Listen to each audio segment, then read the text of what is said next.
Wait for it. Wait for it. And we're live. Hey, all you crazy sci-fi and fantasy fans. It's time for your daily dose of shenanigans over here at the Blasters and Blades podcast. Just a couple of nerdy veterans, a Stabby chaos coordinator, and one chief shenanigator geeking out over our science fiction passions and fantastical fantasies. A place where magic is king, the sky is the limit, and space is the place. We are the podcast that puts the fun in dysfunction. So without further ado, we're going to let our guests introduce themselves to our listeners and viewers at home. We're going to start with you, Mr. William Alan Webb, sometimes known as Bill. Sometimes, and sometimes as other things, which we don't want to repeat on, a podcast. That is between you and your wife, sir. I will not repeat those words. Yes, it's true. Family-friendly show. I am William Alan Webb. I write science fiction, fantasy, military history, and just about anything else you can think of. If it's not nailed down, right? That's it, the general rule? Pretty much, and I probably would write on it if I had a problem. All right, and then debut author, Mr. Joe Hauer. How you doing? So I'm Joe Hauer, and I'm a novice author, as you mentioned. I like to dabble in military sci-fi, but I've got plans for fantasy and who knows what else? Maybe space operas out there too. So debut author sounds a lot cooler and fancier because it's a French word than novice author. Because novice sounds like you don't know what you're doing. Debut just means you new. You knew. Yep. Oh, we are French. Yes, but you also have to drink your tea with your pinky up if you're going to say it like that. No. I'm a former Marine. I don't drink with a pinky up. Joe seems like a pinky up kind of guy to me, but I don't know. No, I'm more of a face down in the bowl guy. Yeah. I've broken every one of my fingers at one point in my life. I don't know that I could do the pinky up at this point. Yeah. Playing contact sports is not always good for your health. No. And when you're playing rugby, they go to great lengths to try to take the ball from you. And I've only got 3 fingers that work on my left hand, so it would be difficult. Look, I told you to be nicer to your wife, all right? Listen, I thought I was being, but I bought her a garden hose for Christmas. I mean, what more could she want? every woman's dream. It is. It's true. I like a good garden hose. So yeah, exactly. See, and it was a really good garden hose too. And it wasn't even that standard green one. I mean, it was neon blue. All right, colorful. Yeah, exactly. Something. All right. So you probably wanted that expanding one that you see on TV all the time. Well, yeah, I couldn't find it. They were all sold out. They're a hot commodity. All right. So since you've answered the religion questions before, William, Joe, you get to get in the hot seat. Are you ready for this? I am.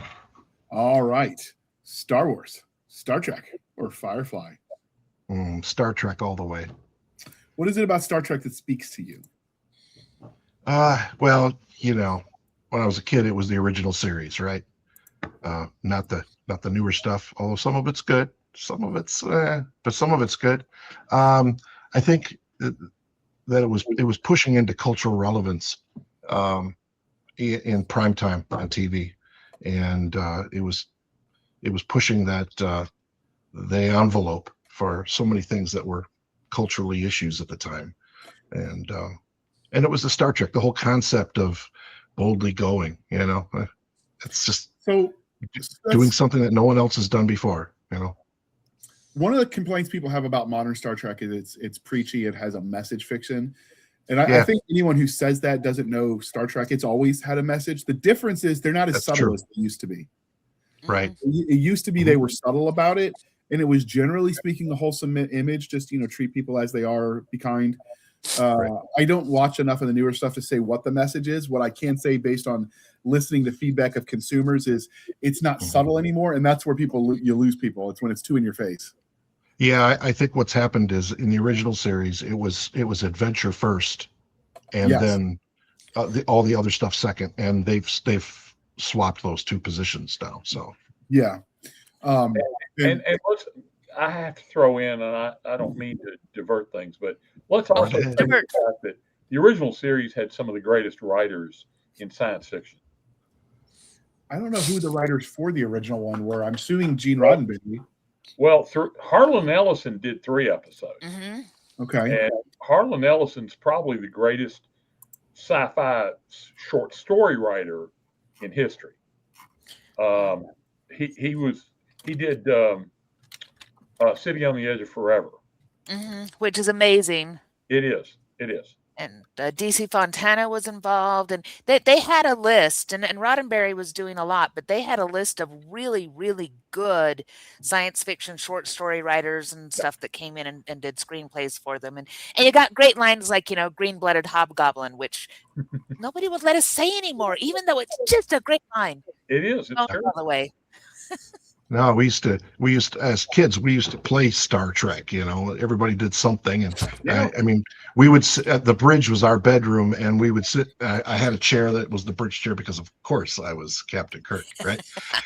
But you're sitting in the bridge, and now I match. But you're sitting in the bridge chair and we're doing this, as we're crashing through the atmosphere or whatever. And then we'd run out to the backyard with the away team. So, and I didn't wear red shirts then, just saying. No. This is something new. So Command Gold, man. that's right. That's did you watch the original episodes where it was the Captain Pike? Yes. I like those uniform and that setup better. I thought that was a lot more realistic before, but apparently that was too hot to wear on the stage, so they switched to something that was. Yeah, there was the pilot episode, of course, with Pike. Yeah. The Menagerie was the 2-part thing that they did for a long time, and of course that's my favorite new current version of Star Trek is Strange New Worlds, because I'm waiting to see what happens with Pike. He knows it's coming, but he's got to live through his life first. So, well, I like that because they had the Captain Pike, who they then promote out to move the plot along.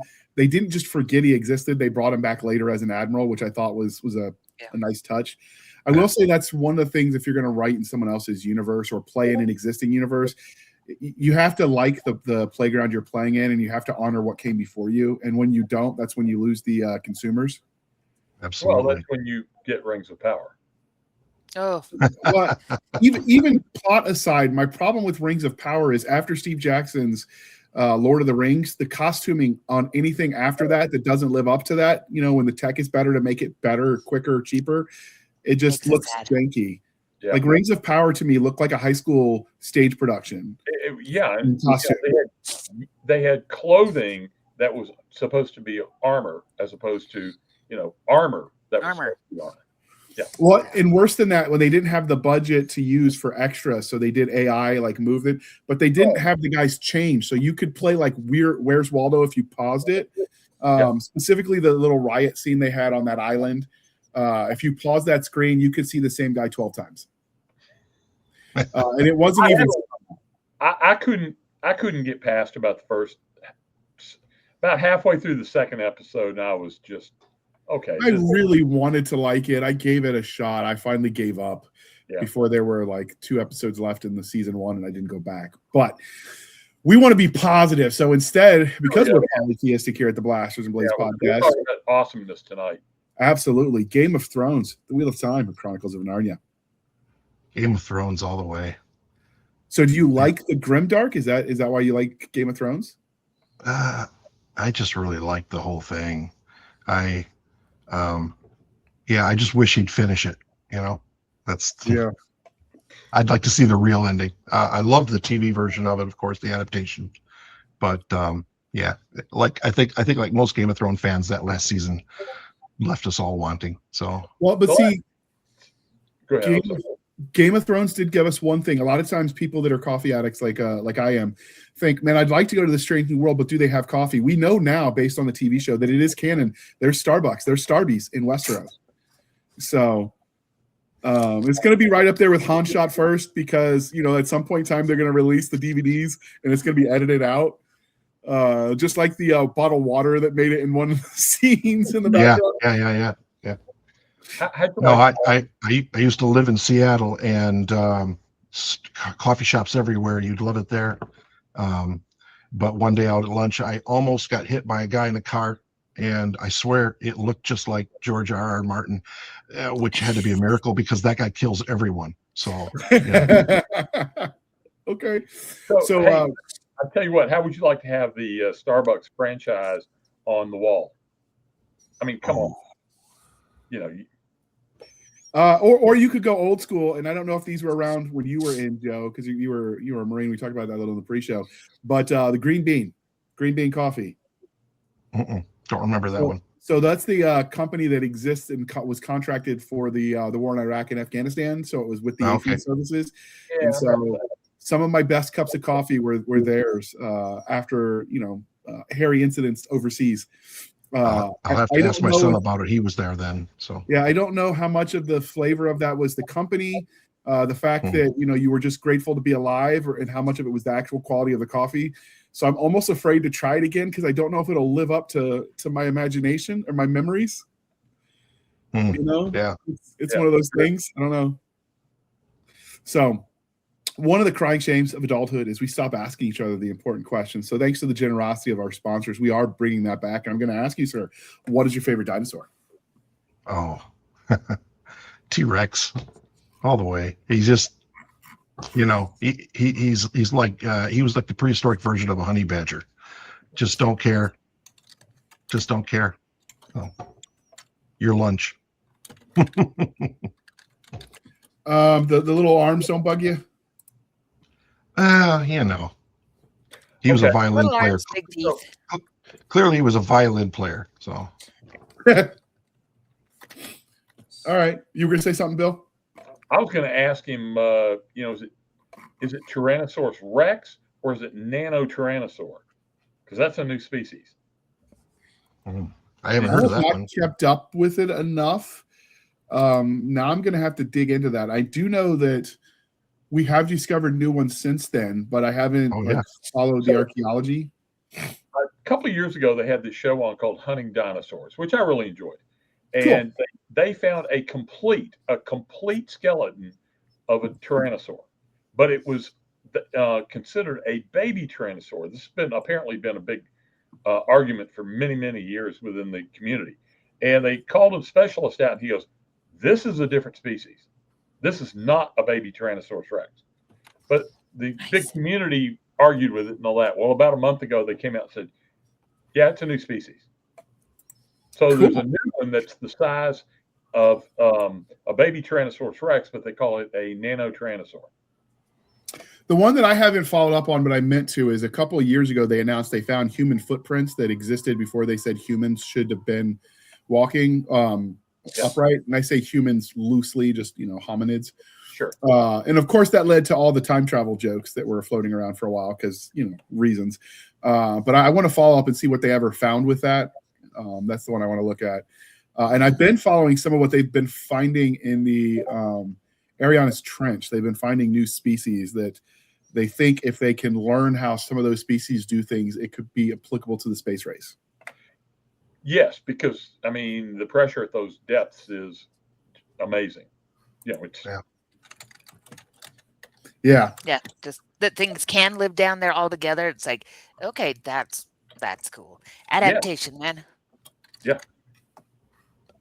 All right. And the last, but certainly not least, we are civilized human beings here at the Blasters and Blades podcast. We are no longer knuckle dragging troglodytes. So, coffee or tea, and how do you take it, Joe? Coffee. And usually with a little bit of cream. Depends on the day. It might be a little bit of bourbon.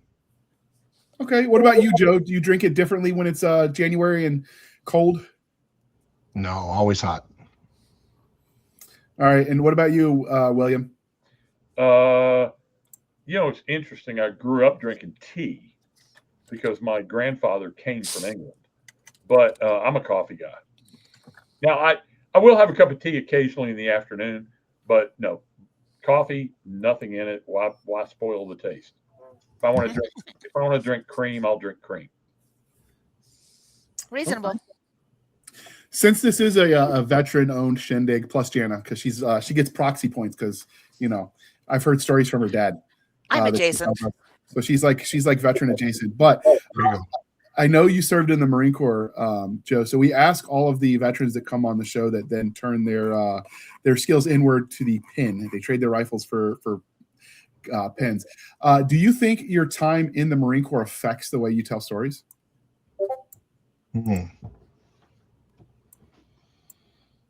Yeah, I think it does, especially when I'm writing dialogue.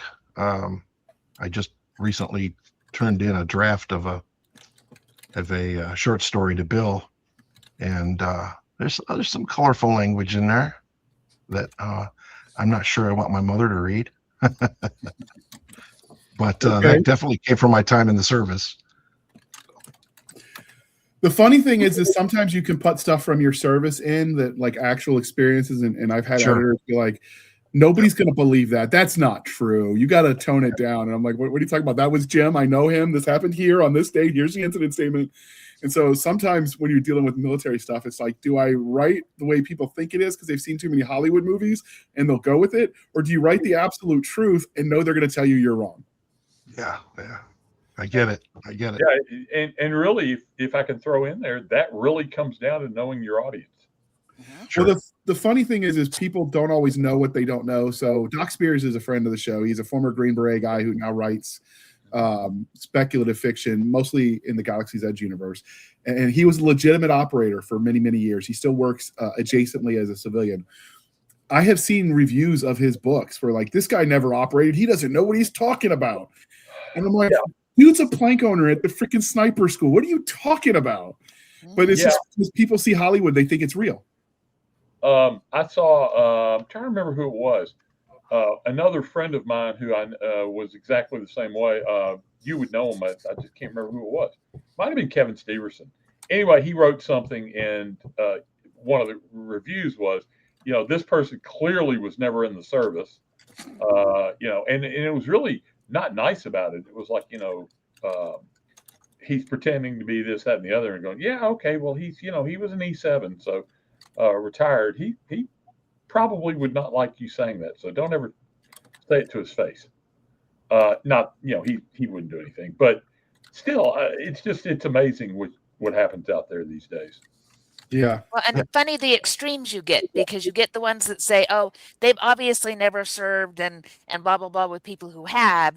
And then you get the reviews where it's like, this person knows exactly what they're talking about. They must have done all of this kind of thing. And it's like, well, not really. I get that occasionally about horses because I do have amazing in-laws who are horse fanatics. They run a ranch, all these things. So everything I write about horses goes to them first, and then they fix it all. And then I have people go, you know so much about horses. You must be an owner in this. I'm like, no, I just have really, really good resources.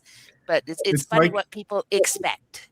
It's like that with Tom Clancy, where they assumed he was getting information fed to him, and his answer was, I have a library card.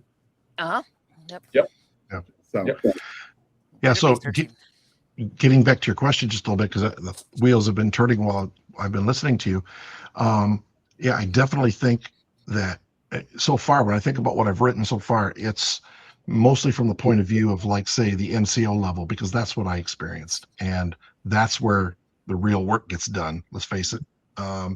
Nothing against the officer corps, but they're political animals to some degree, but it's the NCOs that's the backbone, and that I think most of my characters are NCOs or staff NCOs up to this point. So, okay, do you draw on people that you knew from when you served in the military? Oh, absolutely, yeah. The personalities, some of them, yeah, no definitely. hesitation. No, none at all. Yeah, there's one in particular that was a actual roommate of mine for a while when I was stationed in Southern California, and he lives in Iowa now, and he and I we connect every once in a while, and I know before I talked to him about a month ago because one of the characters is largely based on him, and I had to tell him that because I didn't want him. I knew he was going to peg it for sure if he started reading it. Without knowing that in advance. I wanted to make sure it was okay, and he's like, yeah, you go right ahead. So. Nice. So we've talked about a little bit about how it affects the writing side, but we also like to focus exclusively on this podcast on things from the consumer, because we're not talking to authors about how to be authors. We're talking to other fellow nerds about all the nerdiness we love. So does your time in the Marine Corps affect the way you engage with content as a consumer, be it a watcher of the shows or reader of the books? Oh, sure. I mean, I'm looking for inaccuracies all the time, and when you spot those Hollywood tropes or whatever you want to call them that they seem to all have, and you're just like, no, it would have never happened that way. And I really appreciate shows when I see them that don't make me have that reaction and take me out of the moment. I love it when I can fully immerse in the story and not have that interfere with it. There's something to be said for the old, 50s and 60s cheesiness from the military movies, though. Oh yeah. Come on, I grew up on John Wayne movies, so Well, and then there's the Black Sheep Squadron about the Marine Yep. fighter group out of the Yep. islands fighting in World War II, which is kind of Sure. nice. And they were actually flying in planes and then interspersing actual combat footage, and it was from combat cameras. It was corny, but it was kind of cool. I dug it. I've watched some of the episodes on YouTube. It's not obviously on the air anymore, but some of the episodes have been uploaded. Well, there was another one that was set in Northern Africa with the Rat Patrol. Was that Marines or was that Army? No, that was Army. That was Okay. Army. But they had a Jeep, and they were single-handedly almost thwarting Rommel. That's how it appeared on the TV show, and it was a good show. But it was, and then of course there was combat with Vic Morrow and all that. So It was cheesy, but it was fun. yeah, I think cheesy has its place. I'm a sucker for a good B movie. No, there are times that's just what your brain needs is a movie Sure. where you're like, yep, and everybody knows kung fu because that's just the way that they roll, and right. and you see the rubber suits and it's all fine. And Well- sometimes that's what we need in our science fiction that we're reading. Mm-hmm. Yeah, it depends if you're writing. Are you trying to write for authenticity, or are you trying to write for entertainment? And I really enjoy them both. I just don't want to have the game switched on me in the middle of the play, right? So Yeah. Well, one of the things I like about the older movies is, so when I went through boot camp in '98, they were still teaching the Army chop, which is the knife hand to the neck, which is you see in all the movies like the action figures would do. And as my drill sergeant told me, this isn't enough to let you be a badass. This is just enough to get your butt kicked if you try it in a bar. But it was in the doctrine. They had later, as I was getting out, started teaching actual useful martial arts. I think it started with the Marine Force program, and then the Army kind of jumped on that bandwagon. I don't know if the Navy or Air Force ever did. But you saw that move actually in a lot of the old World War II movies. There's the movies set in World War II that were coming out in the 50s and the 60s where they were doing that Army chop, and somehow it always took the enemy down. It was right up there with the Spock grip on useless attacks, right? yeah, I always wondered if used it. I always wondered if the Vulcan nerve pinch grew out of that somehow. I thought so too when I watched it. I'm like, wait, is that the Army chop they taught us? But yeah, I tell you one movie, if you're going to talk old war movies, though, that really did kind of not overplay anything and was really gritty and realistic was Battleground. From 1949. If you watch that, it's about the Battle of the Bulge. okay. And it's very, very, very much because there's very little actual combat portrayed. It's mostly just the soldiers and what it was like to be there and that kind of thing. If you've never seen it, it's a really good movie. I'll have to add that to the list to check out. It might have to go on a retro movie review for us. Yeah. Oh, that'd be fun. Yeah. I go ahead. No, I was going to say, yeah, that would be a lot of fun to do a channel with that and all that kind of stuff. Yeah. Well, we already do retro movie reviews, and in the past we kept them exclusively the speculative fiction. But I do think, given our ties as a military podcast, I do think some of those old war movies would be appropriate for our audience, because we try to honor the contract we made with them about what we'd cover. So let me ask you this then: if you're doing old spec fic, have y'all done A Boy and His Dog? I know of that movie, but no, I have not done it. I don't know if it's even available to watch anymore. Isn't that one of the ones that got pulled off the air? It's on YouTube. Really? Yeah, free on Everything's YouTube. on YouTube. Whole thing is free on YouTube. It's a story, dear listener. It's a post-apocalyptic bunker living kind of story that's along the veins of Fallout without the 50s vibe. But it's definitely campy as heck, and campy is good. I enjoy it. It is, yeah. It's got some iconic actors, and the dog is one of the main characters. He is, yes, blood. Which I absolutely love. Yeah. I'm a sucker for a dog in a story. Well, if you think about it, at the very, I don't want to give the ending away, but the whole movie basically boils down to making sure the dog makes it. Yeah. The As ending it of the should. movie is so. Yeah. Anyway, it's really an interesting movie, and if you haven't seen it and you like, 70s sci-fi, it's one to 70s watch. sci-fi can be pretty trippy. Yes, it definitely can. Flash 70s Gordon. and 80s. Yeah, 70s and 80s can be a little And by wonky. the way, you know who wrote it? Who? Harlan Ellison, Oh, same guy Is- that wrote City on the Edge of Forever. He wrote the novella that it was based on. so is he up there in on competition with Philip K. Dick when it comes to when it comes to his conversions? He may be, because he also wrote a story from which RoboCop stole his idea, and he won a $300,000 award in court for plagiarism back Really? long time ago, when $300,000 was actually significant money. Well, since we're talking plagiarism, we'll give you a funny. The don't copyright violates little intro music and stuff that was on a lot of the DVDs.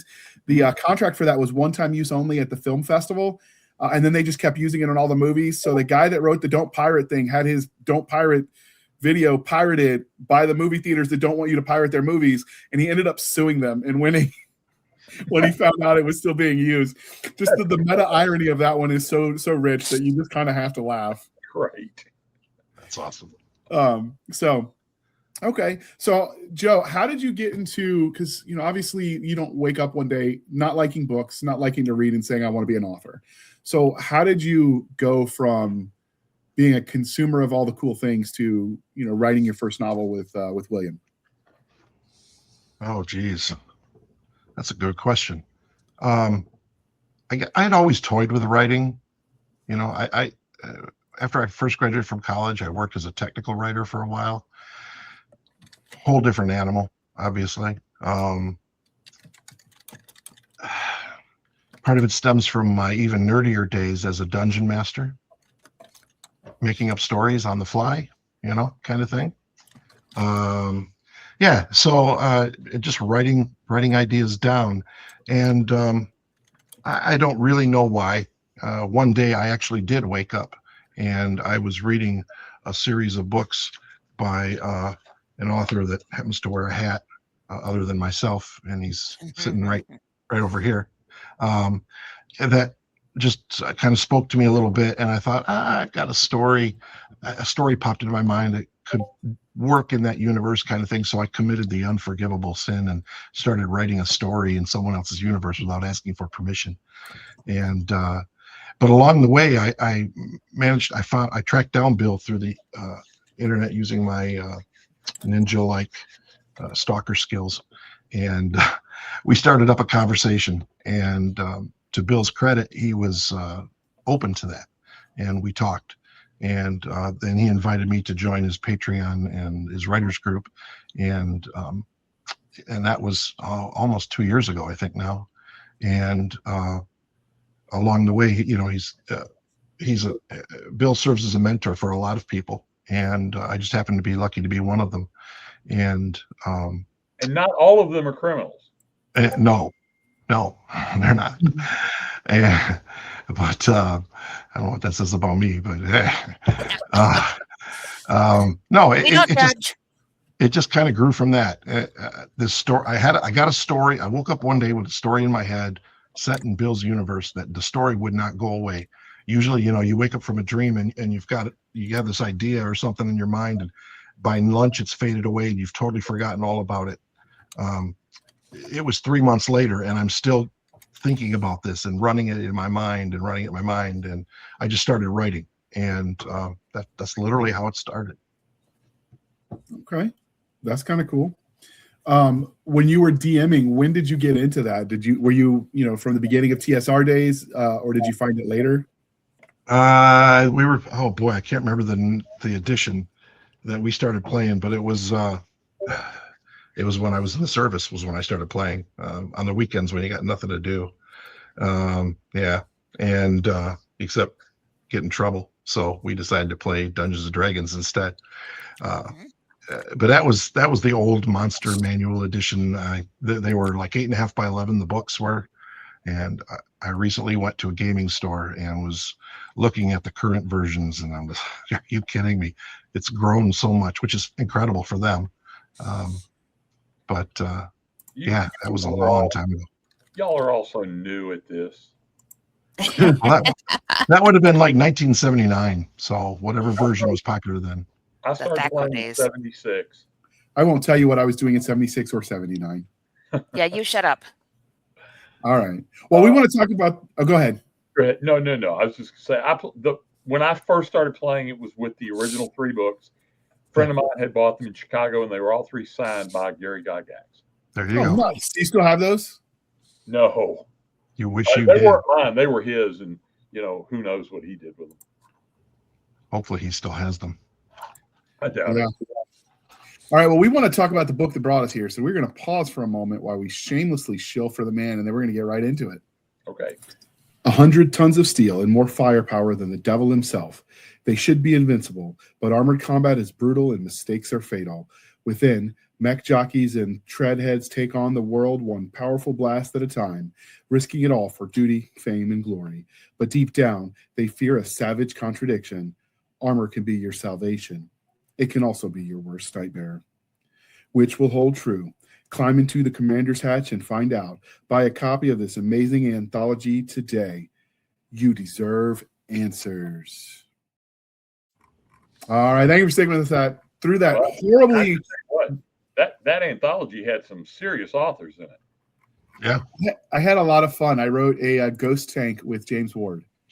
Oh, wow. That was fun. That's an all-star cast. But the voiceover guy, don't worry, I fired him. We'll get somebody better eventually. But I recorded that this morning. Nice. He needed more coffee, clearly. Clearly, he needs voice acting lessons or something. I don't know. Which is why I'm always impressed with people who can record their own audiobooks. I listen to my own voice when I have to edit the podcast sometimes. And I'm like, I hate the sound of my voice. Yeah, of course. I'm told everyone says that, even professional voice actors. So I don't know, but anyway. All right, so I'm going to throw the temporary holding place cover up. Okay. And so, first off, start with how this came about, because you're doing something that you don't really see much in publishing anymore with the way the mentorship program is doing. It used to be pretty standard where TradPub would mentor new authors because they got to build the mid list and then up to the top list, because eventually all authors will eventually die. I know, shocking. You need people to replace them, and so you have to kind of nurture talent. They used to do that. Now they really don't. They just throw spaghetti at the wall and hope something sticks. So can you talk to us about the process that got you here, and then from there go to Anthromech? Sure. So I have for quite a long time now taught a class through a writing class through my Patreon. And the reason I'm doing it through that is over the years, I have counseled, I don't know how many people, a lot, and I'll get calls all the time. Hey, can I, take you to lunch, pick your brain, that kind of thing. And you wind up spending hours and hours and hours with people who turn out not to have been serious. And so you've spent all this time with them, and it kind of just never leads anywhere for them. It's, it's not that I don't want to help them. It's just, if I'm going to help somebody, I want them to put it to use, because I don't have unlimited time. So anyway, I started teaching the class through Patreon, and every year we do an anthology. The first year was alternate history, and it came out great. Everybody liked it. The one that just came out about 2 weeks ago was romantasy, of all things, because it's not something that any of us had really experienced before. So we wanted to stretch our wings and do something different. So this year, when the class was deciding what they wanted to do, we settled on science fiction. But I had always had in the back of my mind exactly what you were talking about, JR, which is, how can we help nurture new authors coming on board? So I talked to Chris Kennedy, and so now you may not know it, but Chris has an imprint for writers that is called Quillcraft Press, and I am the publisher of that imprint. Oh, sweet. And so I was talking to him. I said, the next obvious outreach for this would be if some of your best-selling authors and most experienced authors would then come along and have someone that they could mentor. And we all have, and I'm sure you do, I'm sure Jana does, everybody does. We all have ideas that we just don't have time to get around to. And so the idea here is that the less experienced writers know that they're going to have to carry most of the load of the actual writing because we just don't have the bandwidth to do that. However, our job is to then help them plan the work, be there to view the work as it goes along. For example, Joe has the second version of a story, our story for this book, that I now need to go back to and edit and kind of, decide what to do with and how much more does it need and that kind of thing. Chris has committed to not only publishing the book, but he's like all publishers. He needs new authors. He needs new blood. He needs new, as people find other avenues or they unfortunately leave or whatever happens. So this serves the dual purpose of not only helping those authors who are less experienced, but it's also helping Chris find new authors and new series. Every story in this anthology is designed to be the kickoff of a brand new series. Kevin Steverson has, he's writing with, I think, a future guest of yours, Craig Bell. Well, their first novel in the series, which Chris has already committed to pick up, is 54,000 words in. So they're almost done with book one. Nice. And so far, we have of his established writers, John Sears, who is best known for The Lunar Free State, is involved. Chris himself is mentoring someone. Robert Hampson is planning on mentoring someone. I am. Mark Stallings, as I said, Kevin Steverson.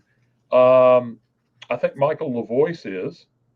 So there's already a core of really well-known authors. Just today, if I can find a good fit for him, Bill Frisbee has decided that he will be involved.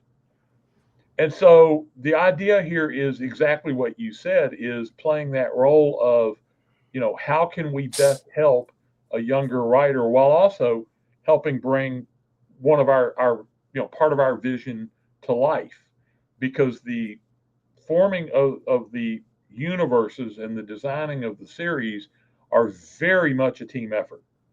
This is not let the new guy do it. This is, let's see how we can cooperate to get, our vision in there along with theirs.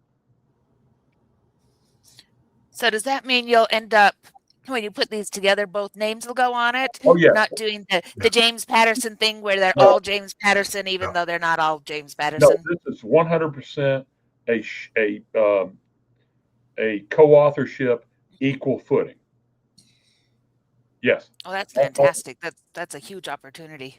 And all the IPs will be completely jointly owned. Whatever they do, whether Chris picks up the series or not, he theoretically could pick up all of them. But whether he does or not, the IP can still go somewhere. And that's the whole design behind this. Okay, Yeah, I'm I think fascinated. it's going to be a lot of fun. The thing we're doing also that has not, to my knowledge, been done a lot yet, is we are actively trying to work with just readers, your readers of the podcast, can join. We have a group set up for it on Facebook where they can give us input on what they think they would like to see more of. And which is always nice to know what the audience is jonesing for, and then you find out where does that overlap with the things you're passionate about, and that's really a goal gold place for both the readers and the writers. They get what they want, you get what you want, Yep. everybody makes some money. Yee! And they get a shout out in the acknowledgments of the book saying, thank you for your help and input on this. Oh, Yep. nice. Joe, did you have something to add? No. Bill's Bill's framing it perfectly. So Yeah, what's that experience been like for you then, since we've now got the discussion about, how it works as somebody who's jumping into this and looking for what do my readers want? What is it like to be learning at the feet of masters? Let's not oversell it, but thank you. Oh, come on. I'm a writer. I have to do big things. Okay. Yeah, Bill's a master, but he's a taskmaster. Let's be honest about it. Not really.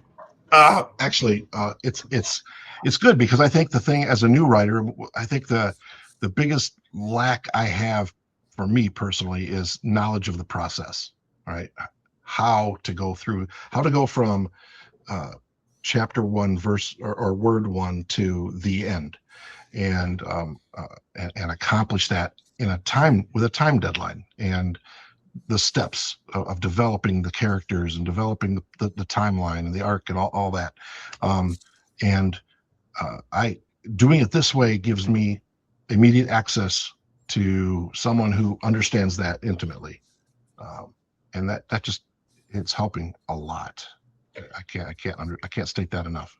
I do want to say that when I counsel new or less experienced authors, one of the things I tell them is, anything you write today is going to be published if you want it to be. I mean, that's just the world we live in. But especially in such a turbulent time for the publishing industry, one of the great career paths is to be a true hybrid. In other words, find a small press author, and some of these, we say small press, but that's a misnomer because I know of at least one that apparently has higher gross revenues than some of the trads do. But anyway, and learn from them, because you can learn process from other people. And so it's a great way to get your feet in the door and start understanding what you don't know, knowing what you don't know. So. Okay, well, now let's pivot from talking about your process, about how you created this, and why there's not going to be a link to buy, dear listener, because they're still working on this. And if it changes significantly, we'll have them back. But he just wanted to encourage, when Bill set this up, he wanted to get this out there, because if you think it'd be fun to be involved in the process and talk to the writers as they're writing and give advice at that level, obviously you have to know about it while it's happening. And so if it is something you're interested in, you can reach out to William and he can tell you how that's happening. But let's talk about Anthromech. So what is the story of this story? Can you go to it from there? Sure. I'll explain. I'll take the lead on explaining what that actually means, and then I'm going to let Joe talk about the story itself, that if we have time, that we're actually writing. Okay? Fantastic. So Anthromech, I think we live in a time when maybe not everybody's noticed it, but there's this thing called AI. And it's not necessarily the most popular thing that's ever come along in the publishing industry. But it's also indicative of a world where humans are having less and less say-so over their own lives. Everything that we deal with, Amazon is changing in front of our eyes, the way you deal with the Amazon interface. If you go on Facebook, if that's one of yours, it's changing. But if you go on TikTok or any of the Blue Sky or any of them, they're all run by machines now. Everything we do is run by machines. And the people running those companies are fine with that, because it means a higher profit level, they think, for them. Our military is certainly integrating AI into everything we do. This series is about what happens when humanity says enough is enough, we're taking it back. There's the only theme to the stories is that they have to be science fiction, and humanity, the humans, have to have the final say. Now, whatever form that takes, whether it's triumphing over the machines or using the machines, but you have the final say, whatever that happens to be, it qualifies for the anthology. It's not just military sci-fi. And that's what Chris mostly publishes, but that's not necessarily what has to be in this book, because I really don't want to tie people's hands. I want their imagination to be given free rein. But yeah, the only real condition is that humanity has to be we're the big dog, not the machines, whatever that means in your story. Anthro obviously means human, and mech, while it does imply mech as we know it in military sci-fi, it really means mechanisms, mechanics. Chris put it beautifully that if somebody said, why not Anthrotech? Anthrotech is how you get Anthromech. And so, Nice. should we have too many stories for one anthology, we may actually even have a second called Anthrotech. And so, we'll see how that goes, but that's not the plan. And I'll let Joe tell you if you want to hear about the individual stories that he and I are writing. Please. Oh, absolutely. Okay, so in our story, it's set in the far future. Mankind has spread out over the galaxy, and there's been a long simmering Cold War, if you will, with another race of aliens, and that Cold War is starting to heat up. And our story focuses on a hero who mankind fights these wars through transference of the human consciousness into machines temporarily to fight, to conduct the war. But through some stroke of fate, he finds himself transferred into an alien piece of equipment rather than one owned by humanity. And then it's the ultimate behind enemy lines kind of setting, and he has to figure out how to complete his mission and how to find a way home ultimately and retain his humanity in the process. And my part of this is the core here is that his transference into the alien body, if you will, the alien machine, it has to be believable. It can't be just hand waving him because, we're not writing hard science fiction, although you could for this. We're not, but it does have to be believable. It has to pass the willing suspension of disbelief test. Mm-hmm. So where is the line for you with that willing suspension of disbelief? Well, for me, it's going to be that the two technologies have to be similar enough, and there can be some sort of and I mean, I don't want to give away too much here, but it has to just, whatever mechanism's going to be in there, it has to work. For example, this isn't our story, but I wrote a story in which an AI is trained by birth to do a certain job. But in doing so, they accidentally corrupted it where it only thinks about that, and it's presented with a situation where it can't do two things at once, but it's told to. And it has to make a choice that it's not capable of making because it hasn't been coded that way, if you will. Well, we've got to find a way where the exact reverse of that is true here, because that alien machine is going to have its own coding. And so it's going to be kind of like Independence Day. Mm-hmm. I was just thinking that. We watched it the other day. It's like, so can you give it a cold or not? Yeah, exactly. And, we're assuming that we reverse engineered the coding out of the ship that was captured at Roswell. And everybody's watching the movie going, well, I don't really buy that, but who cares? Yeah, it was fun. It was fun. I want this to be a little bit more harder technology than that, because we're going for a little bit different vibe. It's going to be a little less science fantasy and a little more, but yeah, it's the dilemma you deal with whenever you go down these kinds of roads. So now is Anthromech, it sounds like it's an anthology. Is that also going to be the story, the novelization that you two are writing? No. Anthromech is just the name of it. And technically it looks like an anthology, but it doesn't walk like an anthology. Because anthologies tend to be isolated stories, perhaps within an existing universe, and that kind of thing. And this actually serves a different purpose. I'm referring to it as an SSL, which is a simultaneous series launch, only because I haven't come up with coined some new term for it. But I want Anthromech to be a very specific kind of subgenre of sci-fi.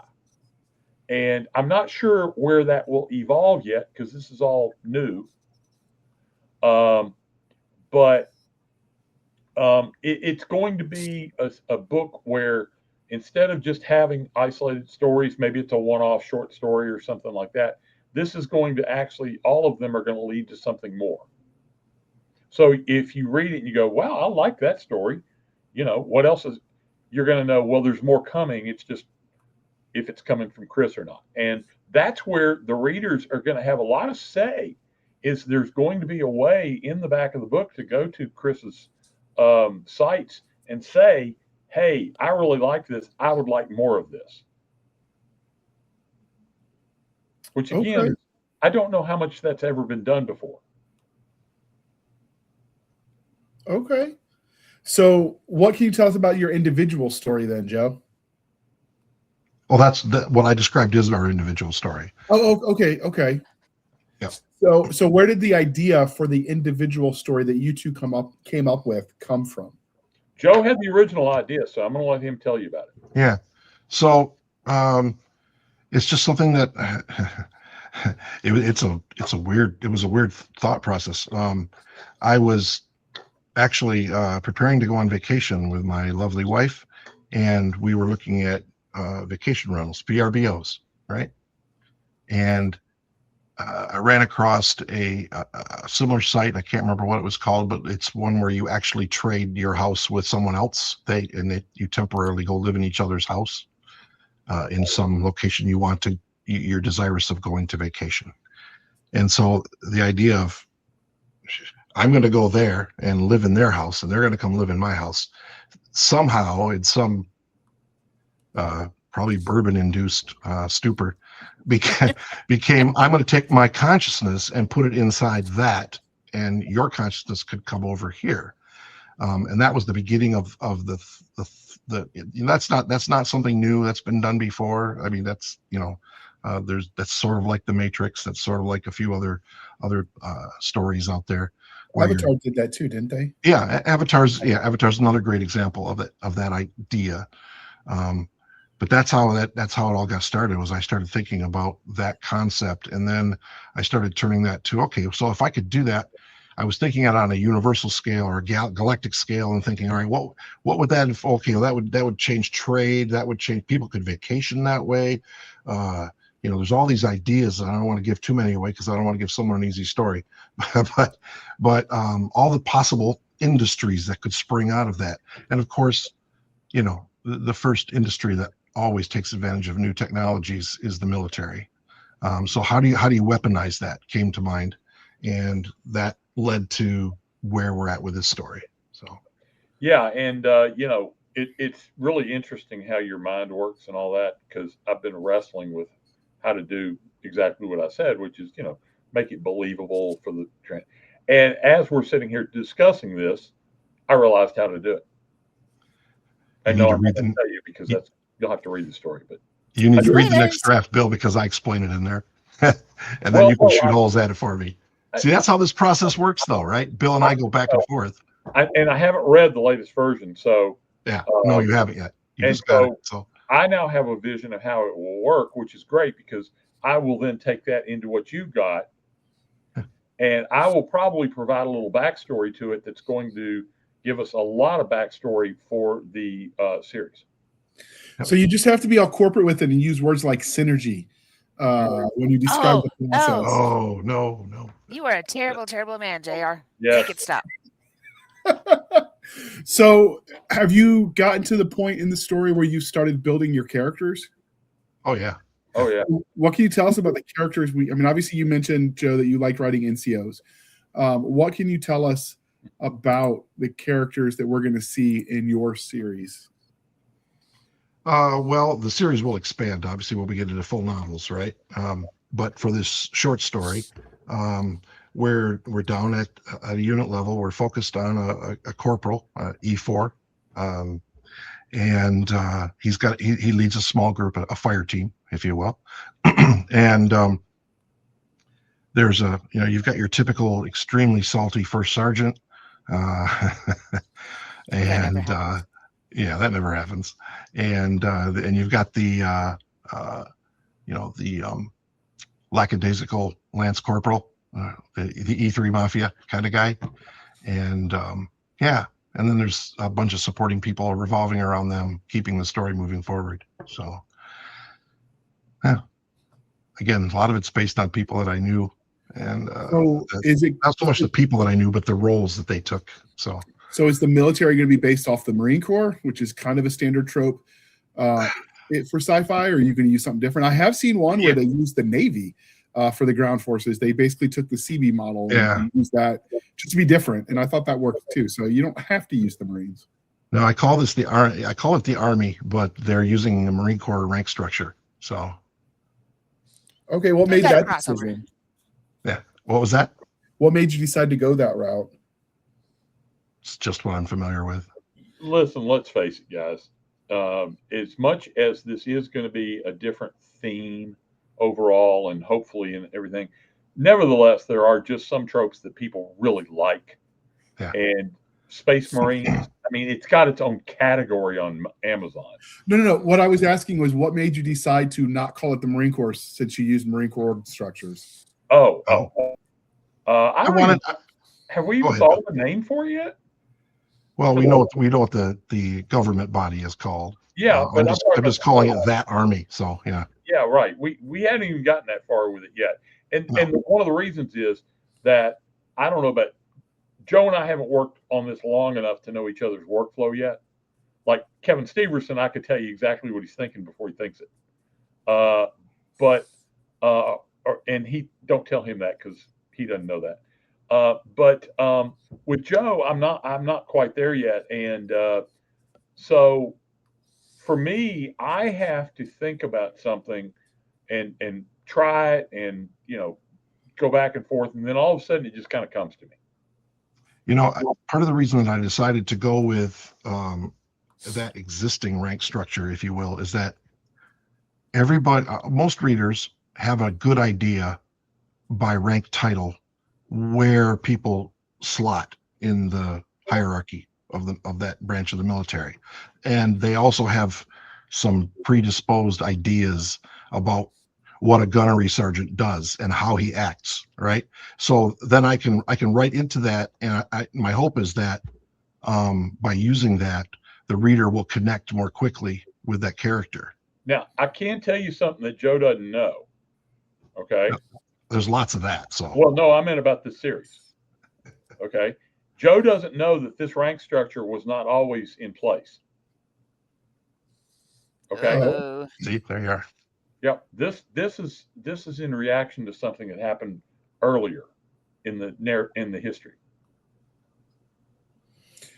Okay.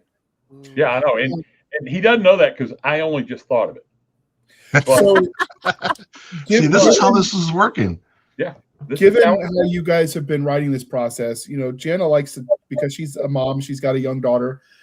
She likes to know what the rating would be. So obviously this is a work in progress, but you probably have a good idea of what the rating of this story is going to be. I can't imagine it's going to be anything more than PG-13 with that's about language.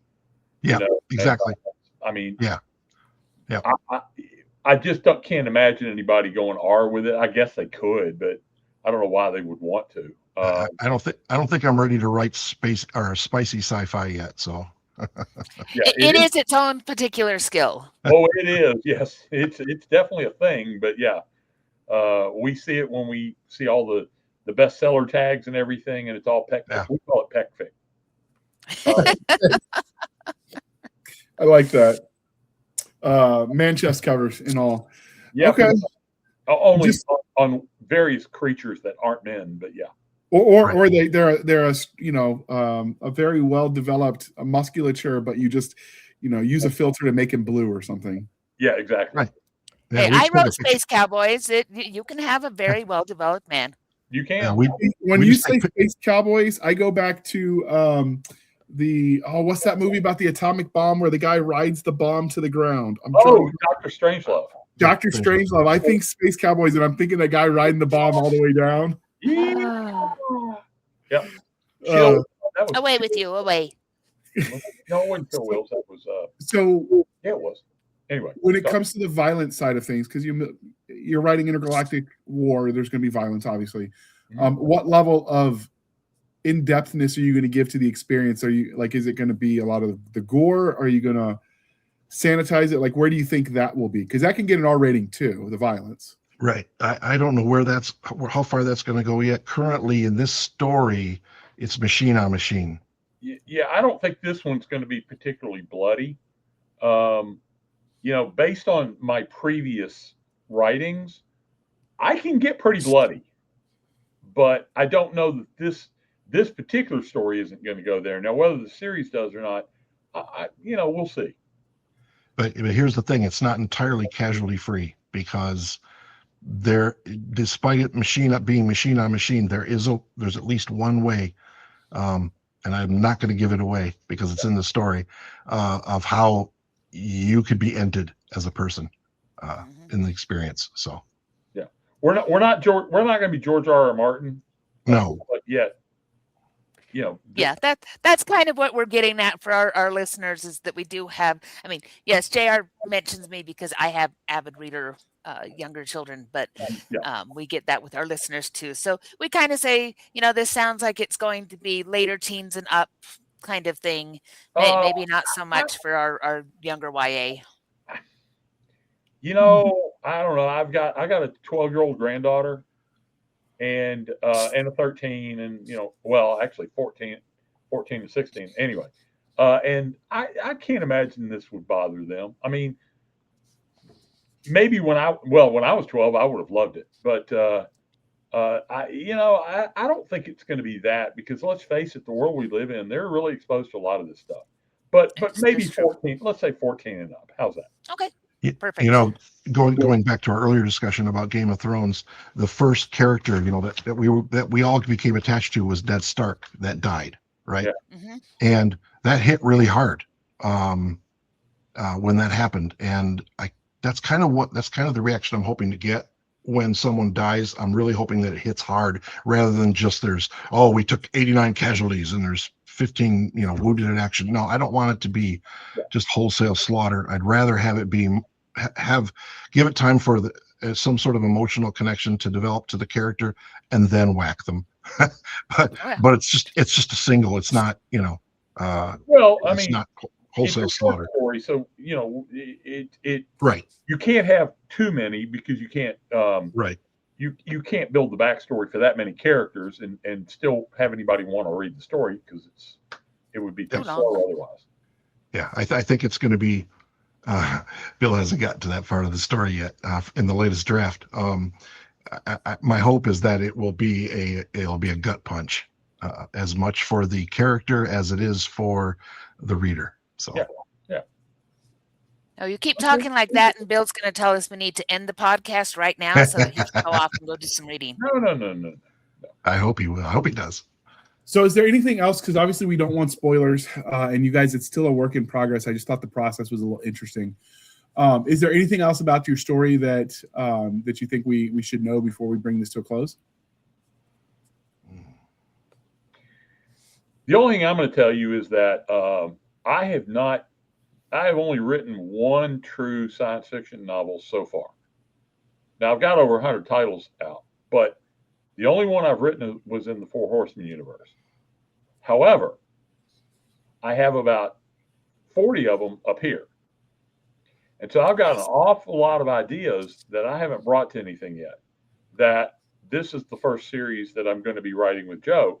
I've got a couple others I am working on, and so there's going to be a whole lot of things that have been up here for a long time that are going to appear in the series as part of my contribution.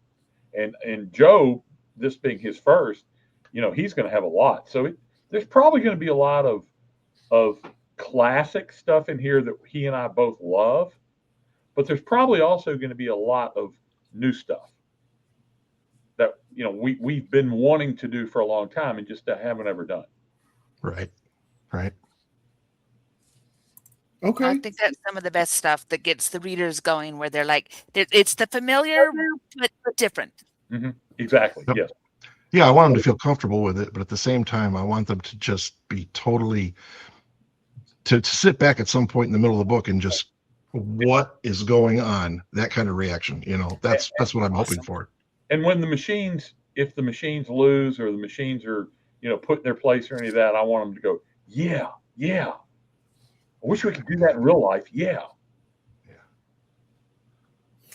Okay, so this is the part, dear listener, where I remind you to please be kind and speak your mind on the reviewing platforms. Your reviews help the right readers find the right books. It really does matter, so do your part. With that said, Joe, how might listeners find you on the Wild Interwebs? And obviously this could change because you haven't set up your author accounts yet. They'll be linked in the show notes. But right. Are you active on Discord or Facebook or any of those places for now? I am active on Discord and Facebook. You can find me on Facebook fairly easily. I'm going to be setting up a new author page as opposed to my private page, which is mostly family photos. Let's be honest, it's not terribly exciting. But I am on Discord as well. Search for my name is on there as Torag, Torag, and I look forward to chatting with anybody that wants to reach out and discuss what we're doing. So with your Discord, is there a specific channel you're most active?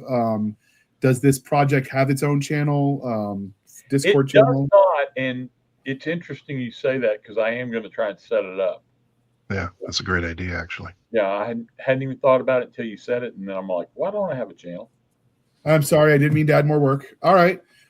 He's not that sorry. Thanks, JR. I appreciate it. Your links will be in the show notes as well, but where might listeners and viewers find you, William? Probably the easiest place would be on my website, which is thelastbrigade.com, on Patreon, which is Patreon William Alan Webb. On my website, you can sign up for the newsletter. Patreon, you can sign up. I have a free tier if you just want like weekly updates and stuff. On Facebook, you can find me at The Worlds of William Alan Webb. And if you want to drop me a line for email, you can email me at webwritingservices@gmail.com. All right. And you can find us, dear listener, on our Linktree, linktr.ee, Linktree/Blasters and Blades Podcast. Again, Linktree/Blasters and Blades Podcast, where we link to all the things: the BitChute, the Rumble, the YouTube, the TikTok, the Twitters. We've got our Spotify, our Discord, our Blasters and Blades Facebook group and Facebook page. We have our email, blastersandbladespodcast@gmail.com. Again, blastersandbladespodcast@gmail.com. For professional purposes only, people. Save the shenanigans from Stabby Stab over there on the Instagram, Twitter, and the email. You can support the show by going to buymeacoffee.com/AuthorJRHandley. Again, buymeacoffee.com/AuthorJRHandley. Be sure to put in the comment sections for the podcast, and I promise I will keep my co-hosts duly caffeinated. They will get high on their own supply with all the awesomeness of coffee brand coffee. If you want some of that coffee brand coffee, use the link in the show notes. The discount code is Podcast Grunts. You get 10% off. We get a little bit of a kickback. It's a win-win, people. And if you don't like coffee, they have tea and hot chocolate that Jana goes crazy for. We did have to start on a 12-step program for her hot chocolate addiction, but we'll get her there. But I'm ignoring it because I'm not unhappy. So She only a problem if you're not happy. All right, with that, I would like to thank you for spending some of your precious time with us. For my crazy co-host, I am J.R. Handley, and this was the Blasters and Blades podcast. We'll be back next week at the same time, where we'll indulge our love of nerd culture, cheesy jokes, and all things that go boom. And with that, we're going to hit the end button.